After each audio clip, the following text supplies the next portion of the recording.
Greetings, everyone. Here we are again. Chapter 13, The Playwright. This is an area that I'm really excited about. Let me read this preface for you, get you excited, get you ready for it. The playwright is a fantastic figure in the theater. In his home, he is the master of the stage, the initiator of all theatrical art. Facing his writing paper, he is profoundly in control.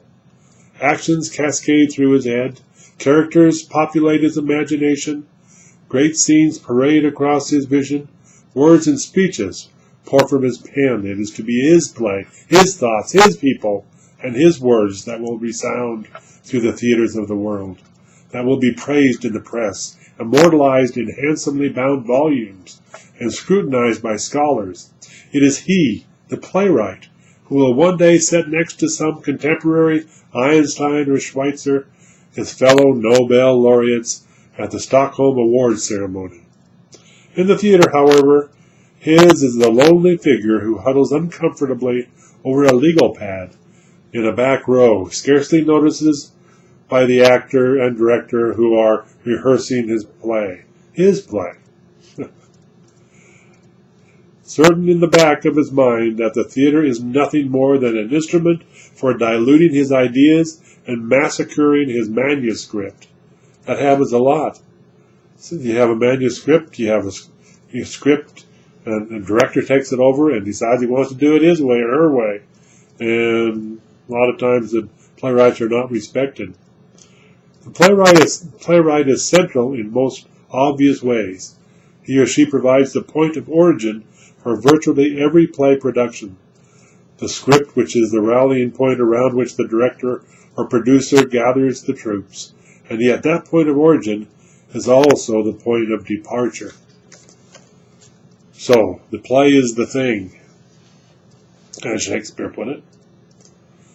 And I've been writing plays for a few years, and that has become almost an obsession. What I do is I sit there and a movie goes by in my head. And all I do when I'm writing a play is I sit there and write down the movie that I'm watching. Now, I'm in my head, not on the screen anywhere, but in my head. And when I'm writing, it helps to take a walk.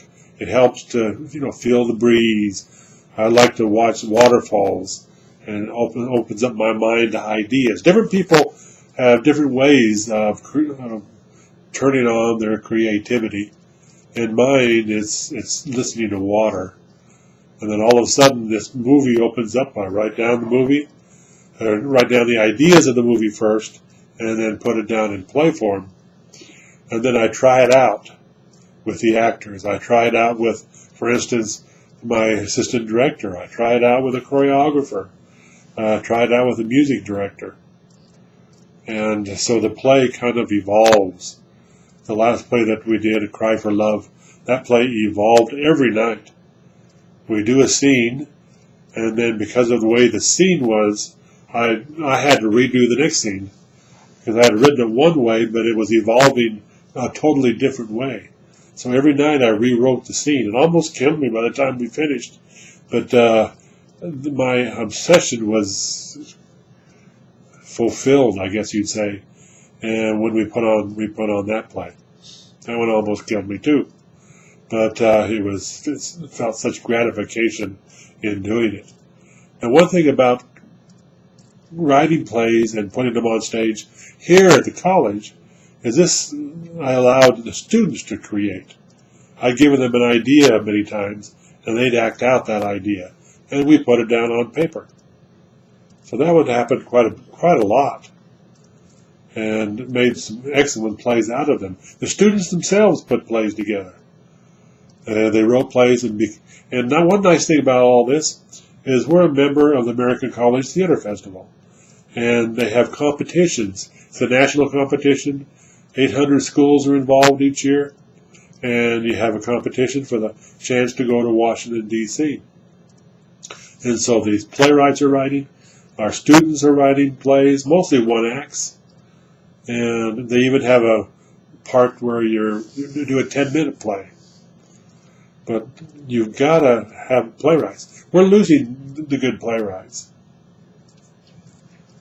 We have some good playwrights today, but they're far and few between. That's why on Broadway, or one of the reasons on Broadway, they're bringing up old plays, and they put those things on.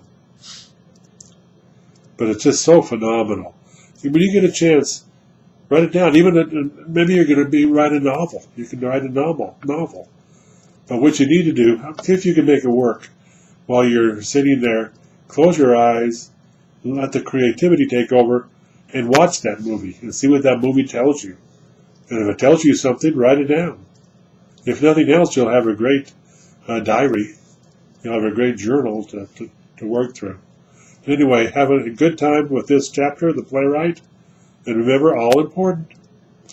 The picture, by the way, that you're looking at, her name was Letitia.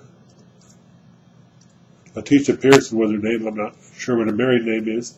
And this is one of the original plays that I did, The Portrait of a Hunchback. She did one of the leading roles in this. So anyway, have a good week. Thank you very much.